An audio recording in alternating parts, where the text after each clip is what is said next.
Breaking News! A Copa América é nossa, a Covid também. Pesquisa revela: mais de 200 mil gestantes já pegaram Covid na América Latina e cerca de 1.000 delas faleceram da doença. A IFA do mundo é nossa. A Fiocruz inicia o processo de transferência de tecnologia para a produção da vacina de Oxford. E a Coronavac é deles. O OMS reconhece a vacina como uma das integrantes do projeto Covaxin. Novos nomes, velhas variantes. Muda-se a classificação das variantes da Covid. E a loteria da vacina começa nos Estados Unidos. Senhoras e senhores, esse é o Breaking News, o jornal onde os desenhos do meu filho fazem mais sentido que as notícias. Tem um palhaço aqui, palhaço. Tá escrito aqui, eu sou bonitinho. É bonitinho. Agora mentir na CPI não é não. O governo federal bate o pé e o martelo e a Copa América é nossa. Bem, sobre esse assunto só tem uma coisa pra dizer. Puta que vai se fuder. Vocês estão malucos? Vocês estão doidos da cabeça? Você achou o quê? Que a Colômbia e a Argentina falaram não quero o evento por quê? Ah, porque estão rasgando dinheiro. Vocês acham que vocês são o quê? Você acha que é maluco? Você acha que... Ah não, tá bom, foda-se. Gente, olha só. 80 mil casos novos por dia, 2 mil mortes. Vocês são retardados, vocês têm problema na cabeça, vocês estão doidos. Vai tomar no c... Não tá na hora de ter nenê. Pesquisa revela que mais de 200 mil gestantes pegaram Covid na América Latina e cerca de 1.000 delas morreram. Bem, se esses números não te assustam, pensa o seguinte: a mortalidade pré-pandemia era em torno de 70 a cada 100 mil. A gente pulou para 500 a cada 100 mil. E mesmo que você tenha feito as contas e falado, 200 mil para 1.000, quer dizer que é uma mortalidade de 0,5%. Entenda que esse número tem a ver com quanto cada país está testando. No Brasil, por exemplo, se a gente for dividir o número de gestantes por número de mortes, a letalidade foi para 8%. Quer dizer que ou está morrendo muito aqui, ou a gente está testando muito pouco. Provavelmente as duas coisas. O fato é, já está consagrado que para a Covid a gestação é uma comorbidade. A gente não está protegendo as nossas grávidas da maneira que deveriam. Gestantes deveriam ser isoladas, deveriam ter os seus familiares isolados e deveriam ser vacinadas. Mais importante que qualquer coisa nesse momento na América Latina como um todo é perceber que a gestação é um fator de risco, sim, e um fator de risco grave. Toda e qualquer dose de Coronavac ou Pfizer que sobrar aqui no Brasil tem que ir para o bracinho de uma gestante. Afinal de contas, são aquelas situações que, assim como as lactantes, uma dose salva 2 vidas. A IFA é nossa. Fiocruz começa o processo para a produção da matéria-prima da vacina de Oxford em terras brasileiras. Pode parecer algo banal, mas vocês já começaram a perceber o quão tecnicamente difícil é fazer uma vacina do zero dentro de um país? Quando a gente está falando das IFAs, né, insumos farmacêuticos ativos, que é a matéria-prima, né, o barro para se fazer o tijolo, que é a vacina, a gente está falando de países como a China e como a Índia, locais que se especializaram na produção dessas substâncias. Mas por que isso? Bem, para começo de conversa, você está criando vírus. No caso da Coronavac, o próprio corona, ou no caso da vacina de Oxford, você está criando, né, você está cultivando o vírusinho lá do macaco, que é o vetor da vacina. Nesses casos, gente, vírus são parasitas intracelulares. Então você não pode colocar numa gelatina, né, o vírus que ele cresce, como acontece com bactérias. Você tem que colocar dentro de células. Então isso custa muito dinheiro e precisa de laboratórios extremamente especializados, onde você vai ter uma quantidade monstruosa de células, rim de macaco, que seja, onde você vai construir, né, onde você vai criar uma quantidade absurda de vírus que você vai ter que depois extrair esses vírus, purificar eles para poder colocar na vacina. É difícil. Em todo caso, o Brasil já tinha feito um contrato, né, e foi um dos únicos países do mundo que fez isso, com a empresa da AstraZeneca, transferência de tecnologia. Tipo, a gente só compra a sua vacina se você ensinar pra gente como fazer essa vacina. Tá chegando a hora. Chegou já as culturas de células e os vírus congelados a menos 150 graus para a Fiocruz começar a sua própria produção. Bem, matéria-prima a gente tem. Agora precisa que essas fábricas que já tinham sido construídas lá atrás comecem a funcionar e a gente fique independente de IFA. Isso é fantástico. Você começou a ver um monte de coisa aí pelo jornal que o Brasil teve que parar sua produção de vacinas porque não está chegando os insumos de fora. Até setembro isso vai acabar. Pelo menos para a vacina de Oxford. Graças a Deus. E a Coronavac é deles. A OMS reconhece o imunizante como um dos integrantes do projeto COVAX Facility. Como eu tinha falado lá atrás, a Anvisa não é qualquer agência reguladora. Ela é tida como uma das agências reguladoras mais precisas e mais rigorosas do mundo. Ela está entre as 10 grandes, que os outros países olham quando querem decidir se um remédio entra nele ou não. É tipo assim, se tá bom para a Anvisa, tá tá bom pra mim. E foi o que aconteceu com a OMS. A OMS olhou para os dados que a Anvisa produziu em relação à Coronavac e disse: se essa vacina é boa pra Anvisa, ela é boa pra mim também. O que significa na prática? Duas coisas. Que a OMS pode adquirir doses da Coronavac para distribuir para outros países mais pobres, na África, na Ásia, países que não têm a capacidade de comprar essas vacinas por si próprio. E outra coisa, isso é o próximo passo para a Coronavac ser aceita em outros países. É tipo assim, se você já tem duas agências, né? A própria Anvisa, que eu disse, tem um renome maravilhoso, e a OMS dizendo que essa vacina é boa, pode ser que outros países, como a União Europeia, até o próprio Estados Unidos, falem: bem, se tá bom pra eles, tá bom pra mim. Gente, vamos lá, entenda uma coisa. Nesse momento, vamos falar que a Coronavac é ruim porque nem os Estados Unidos aceita ele, a Europa não aceita ele. Não é assim que a coisa funciona. É a própria empresa que faz a vacina que tem que ir para o país e pedir a liberação. A China, a Sinopharm, a empresa que faz a Coronavac, não foi pedir para os Estados Unidos ou para a União Europeia a liberação da vacina dela, porque ela sabia que ela não tinha mercado.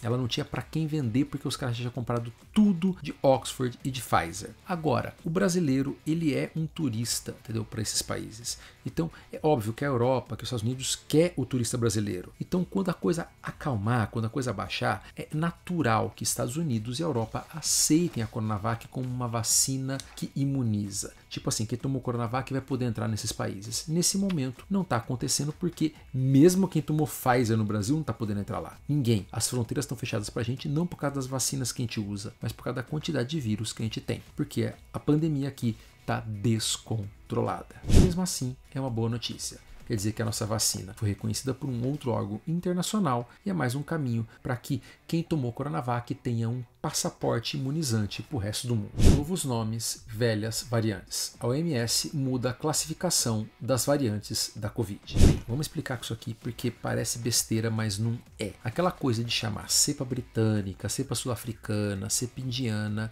é um problema. Não só no quesito de política internacional. Ele é um problema técnico. Entenda, a gripe espanhola chama gripe espanhola porque a Espanha, lá em 1918, era um dos poucos países que estava fora da Primeira Guerra. Então foi um dos primeiros países a falar: ei, gente, tem uma doença aqui meio estranha que está matando muita gente no meu país. Vocês sabem alguma coisa sobre ela? Como ela foi a primeira, ela ganhou, tipo assim, sabe, o troféu de pronto. A gripe é sua. Mas o que acontece é que hoje, a gente reconstruindo a coisa, a gente já sabe que a gripe espanhola nasceu nos Estados Unidos, porque ela é a gripe H1N1, a gripe suína, que nasceu de alguns porcos que transferiram esse vírus para soldados americanos enquanto ambos conviviam em campos de treinamento para a Primeira Guerra. Ou seja, a gripe espanhola, que é a gripe suína, que é a H1N1 que teve aqui em 2009, ela é americana ou estadunidense. Mas essa mania que a gente tem de dar nome para o vírus, para o lugar que primeiro fala sobre ele, é um problema. Por quê? Porque assim como aconteceu com a cepa britânica, a cepa sul-africana, pode acontecer de aparecer uma cepa na Malásia, uma cepa nos Emirados Árabes Unidos, uma cepa no Zimbábue, e esses países podem ficar com medo de relatar para o OMS ou para o mundo que eles estão com uma nova cepa, com o risco dessa cepa ganhar o nome do país e o turismo ou mesmo os investimentos caírem. Imagina que você é Tonga, sabe? Um paizinho lá no meio da Oceania. Você é Tonga. E de repente você descobre uma mega cepa. Você pega e fala: cara, eu vivo do turismo. Sem o turismo, o país morre. Se eu falar para a OMS que tem uma cepa nova aqui que mata muito, sei lá o que, da Covid, vai acontecer que essa cepa vai ser conhecida como uma cepa de Tonga. E daí o que acontece? Eu morro de fome. Daí a gloriosa República de Tonga vai fazer o quê? Vai ficar quieta. Vai dizer que não tem acontecendo nada, tá tudo maravilhoso, até que em outro país, sei lá, as Filipinas, falam: ei, tem uma cepa nova aqui. Ponto. Virou a cepa filipina. Perceberam qual que é o problema? Então, esse tipo de coisa inibe que os países falem cedo ou quando perceberem que eles têm novas cepas, novas doenças. Isso eu não estou nem falando em relação ao Covid. Pode ser que seja um novo vírus e que daí o país fica quieto para ter medo de ficar com o nome. Então, percebendo isso, a OMS tentou por diversas vezes de estimular essa coisa de: não, gente, não chama de britânica, não chama de sul-africana, não, indiana, não, para com isso. E não funcionou. Porque a outra alternativa era B1617.2/XYZ37 João Almeida Prado de Almeida Garrett. Então, uma nova classificação foi dada às cepas da Covid. Agora elas vão usar letras gregas, de acordo com o quão primeiro elas apareceram. Então a primeira cepa que surgiu, que foi falada, que é a britânica, é a cepa alfa. A segunda, que é a sul-africana, é a beta. Entendeu? A terceira, que é a amazonense, que é a nossa aqui, né, a P1, agora é gama. E a indiana, que seria a quarta é a Delta. É isso aí, truta. Nós é raio gama. Sabe, Hulk na veia. Nós é verde. Amazônia. Verde. No geral, a iniciativa é boa. Basta saber se ela vai pegar. Mas ela está gerando alguns frutos. Para você ter uma ideia, o Vietnã acabou de anunciar uma nova variante que seria a Epson, que no caso é uma híbrida entre a Alpha, né, a antiga britânica, e a Delta, que é a indiana. Tipo, o bebê de Rosemary, o cão chupando manga, que pegou duas variantes que são muito transmissíveis e pode ser mais transmissível que essas duas mamães. A questão é, talvez seria um país que depende muito do turismo e que jamais falaria sobre isso, a não ser que tivesse tido essa mudança de nomenclatura. Então, vamos esperar e vamos rezar que isso gere frutos positivos. Porque no que se trata de Covid e variantes, quanto antes de descobrir, sempre melhor. Começou a loteria das vacinas. Estados Unidos, ou melhor, o estado de Ohio, inicia a Vaxamillion, a loteria dos vacinados. Pode parecer loucura, mas não é. Os Estados Unidos começou a esbarrar em um outro problema que a gente nem chegou perto, que são os anti-vacinas. Pessoas que estão com medo, que acham que vacina causa autismo, que gruda moeda no braço, aquelas besteiras, sabe, chip 5G e tudo mais. Então, para tentar incentivar que as pessoas tomem a vacina, o governo Joe Biden criou o Vaxamillion, que é uma loteria do qual só pode concorrer quem está vacinado. Você tomou a vacina, você já ganhou o bilhete. E daí, o prêmio, que chega em torno de 30 milhões de dólares, se tornou um incentivo a mais para que pessoas que estivessem ali em cima do muro, se está na hora de tomar vacina ou não, tomassem a sua dose. Resultado, teve um aumento de 78% da vacinação no estado onde isso foi instalado. E pelo visto vai acontecer para outros locais dos Estados Unidos.